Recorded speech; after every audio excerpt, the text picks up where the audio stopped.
This is NFA Talk, the show that talks about guns and gun rights, keeping you up to date with what's currently going on, from the newest guns, promotions, and events, plus how we're lobbying for your rights.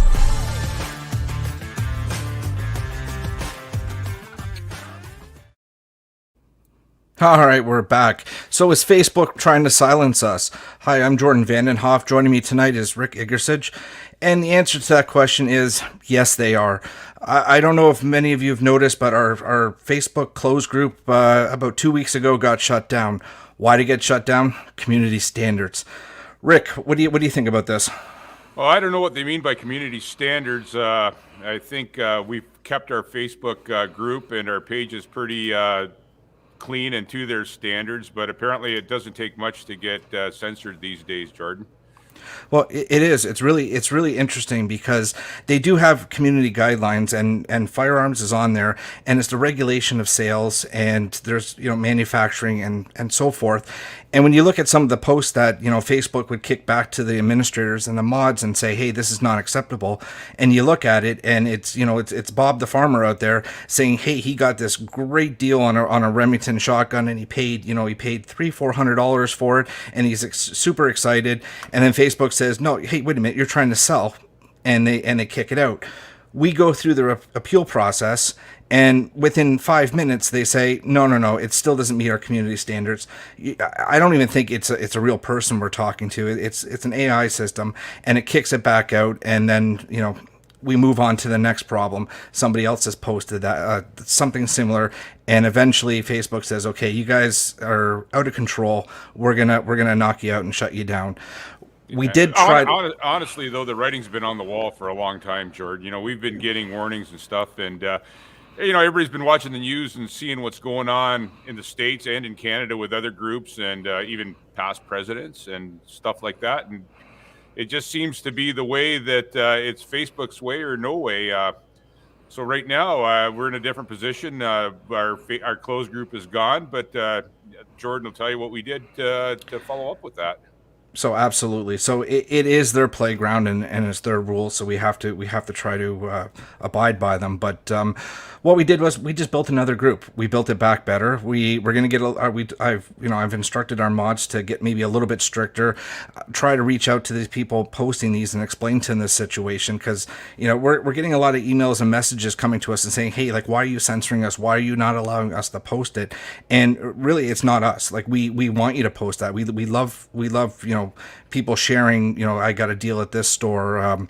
I picked up this. It's a great gun. I use it for coyote hunting. I use it for target shooting. Unfortunately, when it hits that community guidelines, that's another knock for us, and X amount of knocks, and away we go. So what do we do? We build back another group. We get a little bit more stricter with how posts come in. I don't know if we're going to have to go back to the old days where we use code words for things. It's unreal.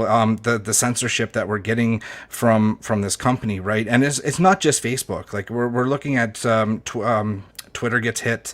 Instagram is definitely, it's in the Facebook family.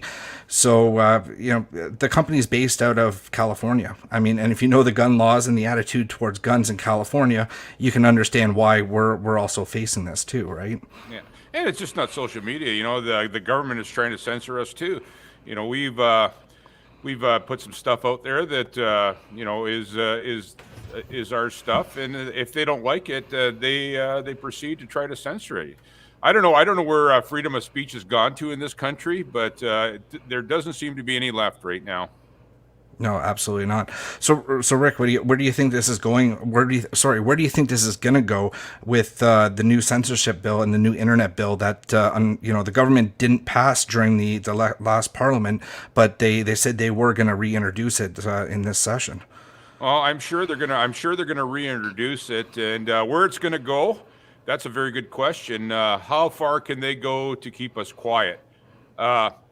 I think the fact that we're a voice out there is disconcerting to them, and they'll do whatever it takes to keep us down, keep us quiet. They don't want our word to get out, but we at the NFA are going to make sure our word gets out.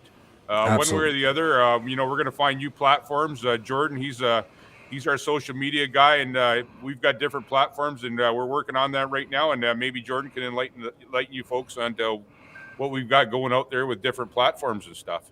Absolutely. So yeah, I'm looking at some of the comments that are coming in. Forget Facebook, forget Twitter. NFA needs to get on Getter. That's one of the options we're looking for. But right now, it's more American based. We're trying to get into the Canadian base. We do have a MeWe account. We do have a Gab account. So if you want to head on to those platforms, Canada's National Firearms Association, all our stuff there is identical to what's on Facebook. It's a carbon copy, just on a platform that's really not going to censor us. It seems that the Facebook is getting a little bit ahead of what the government eventually wants to happen here in Canada, right? So Exactly, and the harder they push us, the harder we're going to push back, because that's what we do at the NFA. We're not going to stand for this. We're going to get our word out there one way or the other. If we have to go, I hate to say it, if we have to deliver it by hand, we're going to get our word out there, and we're going to let people know what's going on and what's going on with your rights and freedoms. Because if people don't know what's going on, it's hard to make a change. And I think that's part of the reasoning behind their madness is censor us, shut us down. Facebook is one, but even as far as the government goes, and I think we're a very active voice out there, and we need to, and they realize that, and that's why a lot of this stuff is going on. absolutely. And as far as being active, we've got radio ads out there. We've just recently, actually, it's been a couple months now. We had our ads on Wild TV, on Sportsman Net, what the NFA is doing, a presentation of what we've been doing over the last little while.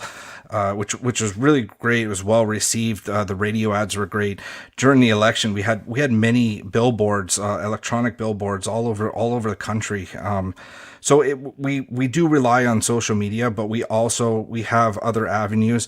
Of course, if you have not gone over to our website, nfa.ca, sign up for our newsletter. We send out a daily email. And Rick, you get the emails, I get the emails, and it's easy. It's everything about guns all in one location. You get it once a day. Sometimes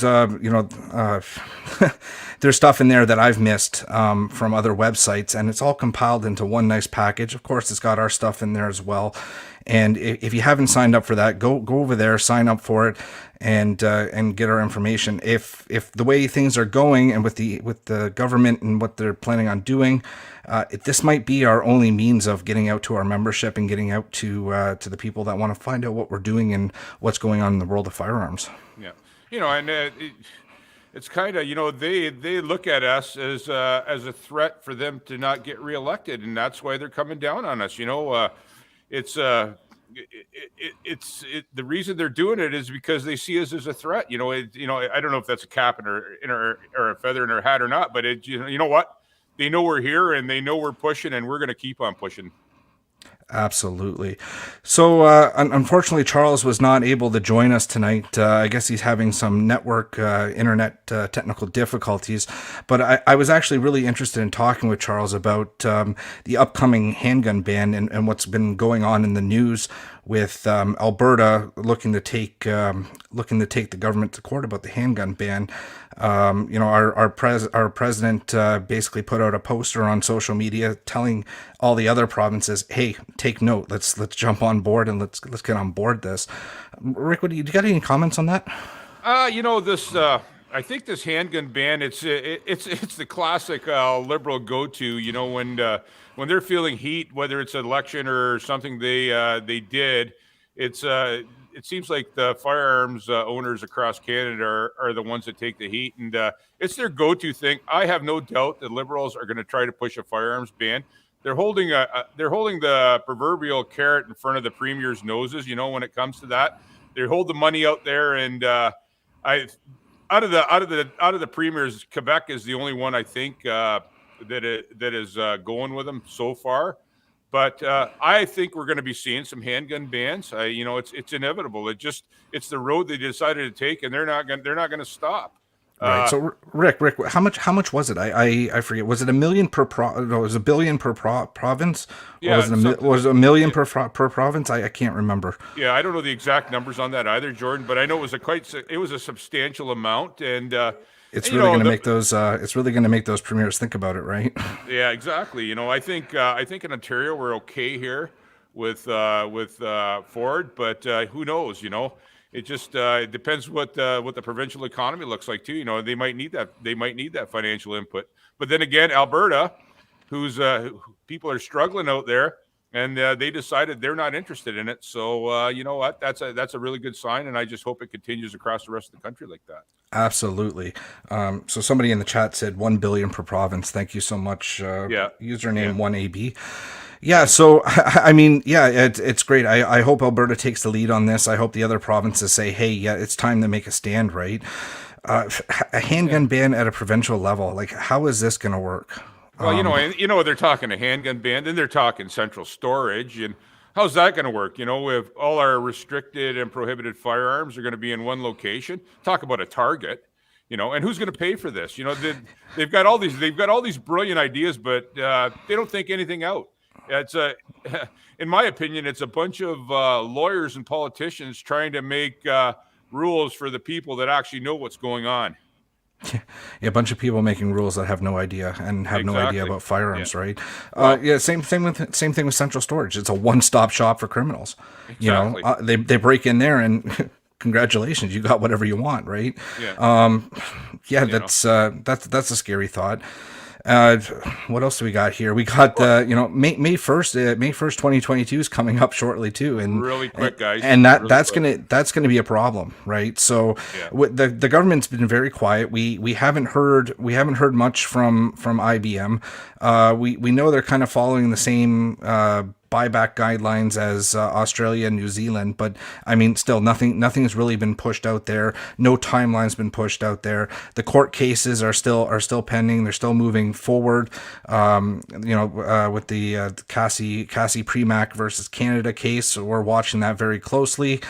And I mean, is the government going to give us an extension on the amnesty? That's still to be determined, right? So April 30th, there's going to be a lot of people, if they don't give us that amnesty, there's going to be a lot of people sweating on April 30th, right? What do I do? Do I run down, turn my guns in? What do we do? I'm getting calls and emails every day about that. And it's people are concerned. People don't know what to do. People don't know what's going to happen to them if they don't turn their firearms in. People are they're asking me, is there going to be a grandfathering? Is there going to be any kind of buyback? You know what? We don't know, because the government hasn't made a statement either way. They just they put this thing into place. They put this amnesty in place, and now it's kind of seems like it's running out. There's a dead end. Where does everybody go? I don't know the numbers. I think there's 160 firearms turned in since the amnesty or something. Jared, what was the number? You're absolutely right. There's only been 160 that have been turned in for either surrendered or deactivated. I believe it was 160. This whole we're gonna ban assault style firearms looked really good on the election resume, and who knows where they're gonna go with this, right? The same with C71. Have they finished C71 yet? No, there's still a lot of portions of that bill that have not been implemented yet, and and that lies another thing. Like, now we're getting into we're moving into the OIC, and we still have C71 stuff that is still pending, right? Rick, correct me if I'm wrong. It's you don't have to register your non-restricted or get that transfer code for the non-restricted just yet, right? As of a couple days ago, the gun shops have got absolutely no notice of what to do. There's nothing been put into place. So right now it's the same as it was. You just produce a PAL and buy a firearm, a non-restricted firearm. I'm almost people I'm talking to. I'm encouraging them to go out and buy some guns. They're gonna start logging guns pretty soon. And if you want something and you don't want to leave a big paper trail behind it, it's legal for us to go out and buy a firearm right now without registering it. I know I have. Jordan has. And Yeah, I mean, C71 came out and my wallet sure took a hit, right? I went out and I basically said, okay, these are the non-restricted firearms that I want, and I don't want the government to know about, right? Yeah. Not because I'm doing something wrong with them. It's just, it's none of their business. I'm a law-abiding citizen. I went through all the red tape. I don't need them coming to my house saying, hey, where's this Remington 870 or this Remington 1100 or, many of the different firearms that I purchased. And so then, we moved on to, then they started talking about handguns. Well, now my handgun collection has got, significantly bigger as well, right? I do it in protest. Let's show the government by numbers. They see the stats out there. They see how many registered firearms there are out there. So they know, right? And that's my way of politely protesting. I see that Newt from next door commented on, can we have New Zealand suppressor laws, as in they're not regulated at all? Why does our government only copy the terrible laws from other countries? Well, you know what? There's another good example: suppressor laws. And I've thought about this. I've talked to a lot of people about this. There's one of the biggest safety items out there. You know what? I've been shooting guns for a long time, and my hearing is probably 20 or 30% shot. That's why I have these headphones on tonight. But as far as it's the classic liberal approach. A suppressor's a silencer. Well, you know what? Anybody that's ever shot suppressed firearms knows that it doesn't silence anything. It quiets stuff down and it takes that sharp crack away, so it doesn't damage your ears as bad. And you know what? You still have to wear ear pro, whether you're shooting a suppressor or not. So that's just another ridiculous law that the liberals put in place over the years. Absolutely. Like the comment that came in there, it's really what it is it's another form of ear protection, right? Suppressors are only really they lower 10-15 decibels, just enough so you're not doing extreme damage. When I shoot in the States, we go down to Las Vegas, I go down to Kentucky when they have the Knob Creek shoots, which, it saddens me that they finish those for good. Yeah. I've shot many suppressed firearms, and I'll tell you what, I still put ears on, I still put my headset on. It reduces it even more.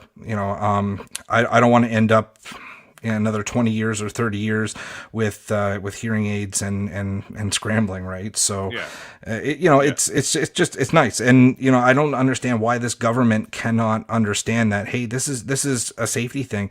Not only that, but I mean, we have many clubs out there that are struggling because they're close to communities, and now the communities are starting to complain. The gun range is making too much noise violation. It's like the guy that picks up and moves right beside a racetrack and then calls calls them up and says, hey, can you tone it down? The irony of the whole thing is the government is trying to suppress us on social media and other outlets, but they won't let us suppress our firearms. Right. Yeah. Right. Yeah. I see our PEI director, Donald, posted a comment on there. Trudeau is shooting for the stars and aiming for the moon. He'll ban as many guns as possible to see what sticks. No doubt about it. There's firearms being added to the OIC weekly. It's probably, I don't know this for a fact, but I'm sure it's only a few people sitting in a room flipping through catalogs and gun digests and whatever they have and looking, well, geez, that one looks scary. Let's put this one on the list, and that's right. That's I think where we're going. And I think it's going to, till we change this government and get a party in there that appreciates us and works for us. That's the only way out of this. This is the only way I can see out of this, guys. Absolutely.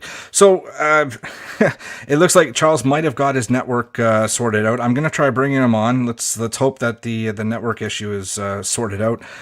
Charles, are you there? Yes. Welcome to the world of COVID-19. Oh, there you go. You said a buzzword.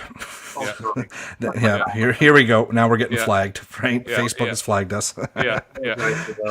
So everything's getting flagged, right? Red flag this, red flag that. Right. So Charles, have you been able to follow us, or do you know where we're at? We're talking about the handgun ban, and maybe you wanna chime in on that. Well, Trudeau's made it perfectly clear that that is his intent. It was in the throne speech, and of course, it was in the letter to Marco as well too. It was right there. He's got marching orders, so there's no doubt they're going to try to do this. But if we know anything about Trudeau now, he's notorious for saying stuff, not following through, and then he's called on it, and then he takes accolades for things that he didn't do. So, yeah, this might raise its ugly head that way. And could he go an OIC route again? Yes, he could. But in the meantime, I think we should make it as problematic as possible for him. And I guess the best way to do that is for everybody out there to buy a handgun. I mean, I was talking about that earlier. The protest, right? I mean, last time they talked about the AR-15 thing, we had a great hand in promoting that, and Bill Blair was the AR-15 salesman of the year. Let's make Marco the handgun salesman of the year. Yeah, there we go. Right. So Charles, you've been doing quite a few lobbies. What's is there any talk of the handgun ban? Like, what reaction are you getting when you talk about the handgun ban? The MPs know that it's out there, right? But I can tell you right now that Parliament is very focused on COVID-19 right now. It's a huge distraction for the Liberals, everybody.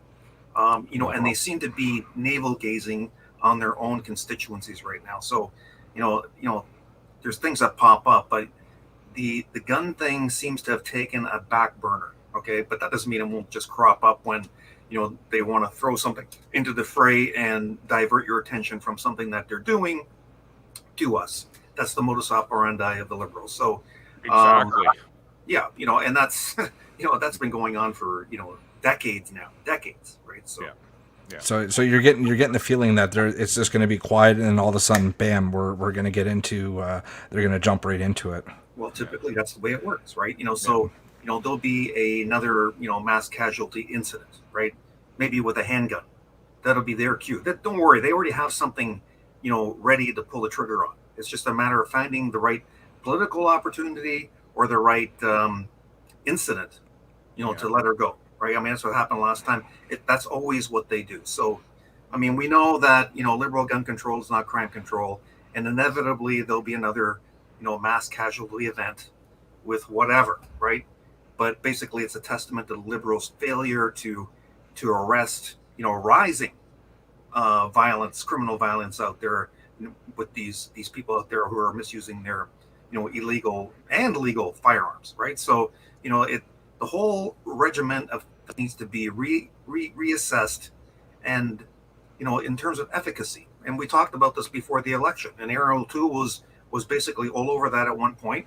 That he recognized that public safety wasn't being served by the current gun control regiment, and it needed to have a review. We haven't had a review for a long time. Most legislation has a sunset thing where after 5 years you have to automatically review it. They haven't done that with the Firearms Act. Right. Yeah. Right. But I mean, during the campaign, what happened? I mean, Mr. O'Toole took a different direction, right? Yeah. So, yeah. And you're going to find out what happens. Well, he may not. I know Mr. Cummings, he's been commissioned by Aaron actually to do a performance assessment of, the election by his campaign, Aaron's campaign. And hopefully it's going to be a revealing thing. I'm worried that if it is damning, that thing will never see the light of day. Certainly not publicly. I'd be surprised if caucus even sees it. So, it is what it is, right? So I don't know. We already know what happened, right? So he told us. We at the NFA got blindsided, basically. Everybody did. Absolutely. He the flip flop. I mean, let's say it, the elephant in the room. He flip flopped, right? Yeah. It took us by shock. We put a huge campaign out. We interviewed every party, and we fairly assessed every party, and we felt that at that time, Mr. O'Toole was with us.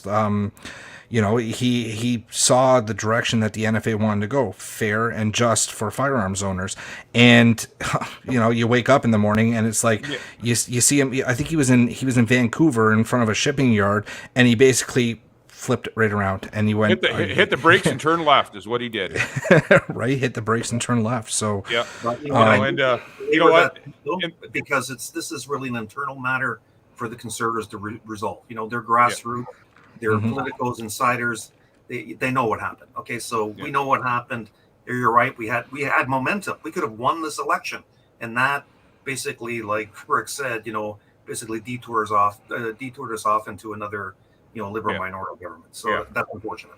Yeah, I mean, like we've said it many times on this show. It was theirs to lose, and they took it, right? Yeah. I mean, I would love to have Mr. O'Toole back on the show again. We've had him 3 times now, and let him give him a chance to talk to the firearms community and maybe explain what would actually happen, and maybe there was some confusion.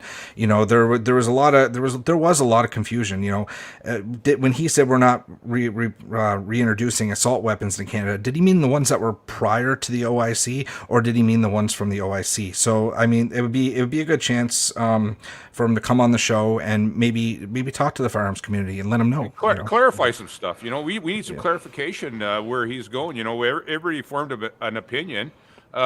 Come and clarify it for us. Well, I've made the ask to Aaron O'Toole after the election, so it's out there. I don't expect any kind of response until like I said, after this report is revealed, and maybe not even then. I don't know. You know, it depends on the strategy. You know, I've been hearing rumblings that, you know, the Conservatives just may go gray on everybody, not just the NFA, but the gun community in total, leaving us completely without representation in Parliament. Hopefully that doesn't happen, because that means we'll be on our own, and that's not a good thing. We need firearms owners across Canada to reach out to their MPs and be heard. We're a small percentage of the people out there that own firearms. Tell your friends that don't belong to any orgs, or just, you know, you tell your neighbor with a Cooey shotgun in his closet that he shoots rabbits with. Tell those people, you know what, it affects everybody, and the only way we're going to make a difference if we can get all firearms owners, firearms enthusiasts on board with this, not just our listeners here and stuff. You know, we're a small percentage of what's out there, so you know we need to spread the word, and the NFA is doing that right now. We're looking at other avenues to get the word out there to reach people. You know, because folks, the place we got to make the difference is in Ottawa, and the only way we're going to do it is reach enough people to make the difference. Absolutely. You know, and I think that's the whole point of this show, is that, you know, that messaging channel that we've been using is in jeopardy, and it's just getting worse. I mean, we know that the Liberals have been, you know, before the election, they had a whole bunch of bills that are available to censor the internet. Okay, you know, they put it under the guise of Canadian content, but we all know that they're threatening the social media, you know, companies out there, saying, you guys toe the line or we will regulate. I don't think that's changed, right? So given the opportunity, they'll do that and they'll respond. But I think a lot of this, you know, censorship that we're seeing, you know, through Facebook and Twitter and everything else, you know, that's a reaction to the new, you know, Canadian zeitgeist that's out there, you know, this less freedom of expression, which is completely unconstitutional. I understand that these are private networks and private channels. I get that. Okay. But, you know, the Canadian culture is built on freedom of expression. It's entrenched in the Constitution. Unfortunately, Trudeau doesn't seem to understand that. He's always looking for a loophole, as he put it, you know, so that he can make the mob's will a reality. Well, that's not our Canadian democracy. I'm sorry. I have no doubt that there's government influence in this anyway. I know. If you think the media, the Canadian media isn't influenced by the Liberals, by the government, well, you know what? They are. There's no doubt about it. You know what? Absolutely. Follow the money. Follow the money. Exactly. They're funded. Now, you know, like getting back to our Facebook and our Facebook page getting taken down, I don't think that was a direct order from the government. I really think that, you know, it's Facebook just jumping the gun. They know eventually the government's going to start regulating, so they're trying to fall in line. Unfortunately, you know, our closed group was very active. You know, we had posts going up all the time. People were commenting, people were sharing. It was a very active group, and unfortunately now we're stuck rebuilding. So shortly we're going to post out on our main page a link to get into the closed group again. You're going to have to go through the whole process, go through the sign up, let me in, and let's build it back. Let's build it back. We'll do better this time. We'll probably have to go through that cycle again, probably sooner than later. Okay, so inevitably, I've been watching the Secu committee, and they're inventing these new words to label us with, like ideologically motivated violent extremists or extremism. Okay, so we're not in that category per se yet. Okay, but it's a catch-all bucket. So once you're in there, then they can do all kinds of things with you, right? So they'll just tell the regulators, yep, they're one of these ideological motivated so-and-sos. You have to drop them from the internet. I can tell you one thing. I was in IT for 30 years. So when the big door closes someplace, the little one always opens up. So that's the nature of technology. So we will, as they zig, we will zag, and our messaging will be always out there. It may be on different platforms, and we're perfectly prepared to do that. But that is the reality of the new collectivist liberal. Absolutely. Absolutely. You know what? They're not stopping. They're not going to stop the censorship till they try to shut it right down. But like Charles said, we're not going to let them. We're gonna find every avenue, every hole, every dip in the road that we can get our word out in. Like I say, but they have no intention. They have no intention of stopping this censorship. And I'm sure you're going to see bills in the near future if the government doesn't change. I'm sure you're going to see bills in the near future where they're going to bring more censorship upon us. Absolutely. Well, you know what? You might see that even in this quarter. There's Trudeau signaled in December that they may have an opportunity to call another election in the spring. Ooh. So they may pull, internet censoring, handgun bans, resurrect, Bill 21 and go down that route again, to get the mob excited again with their pitchforks and fire, right? So tactically smart to do it, really. The CPC is in a bit of a disarray, and exactly. It's smart on their part to do that, and that's where we need to get our word out farther and reach out and talk to potential candidates if that comes up. Talk to the MPs that are there, and don't stop.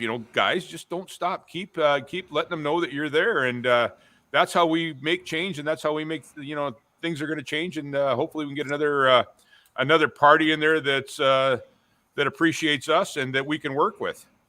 Yeah. So inevitably the party will change, right? So, and we need to be ready to align ourselves with that new government, and we're well entrenched in there anyway. I think it'll be an easy sell. We have many friends. Right now they're a little muted, waiting for the results of this report, like I said, from Mr. Cummings. But I can tell you right now that almost all the MPs I've talked to thus far, well, the Conservatives ones anyway, they are on our side.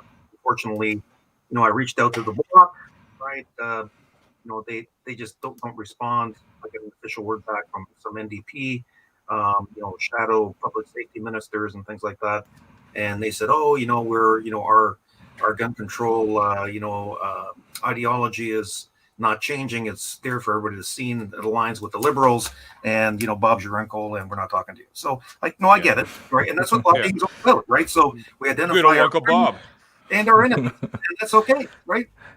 Yeah, absolutely. Yeah, All right. So, I mean, let's. I think we should wrap it up here for tonight. We do have some exciting news. NFA Talk is going to Las Vegas. We're going to SHOT Show.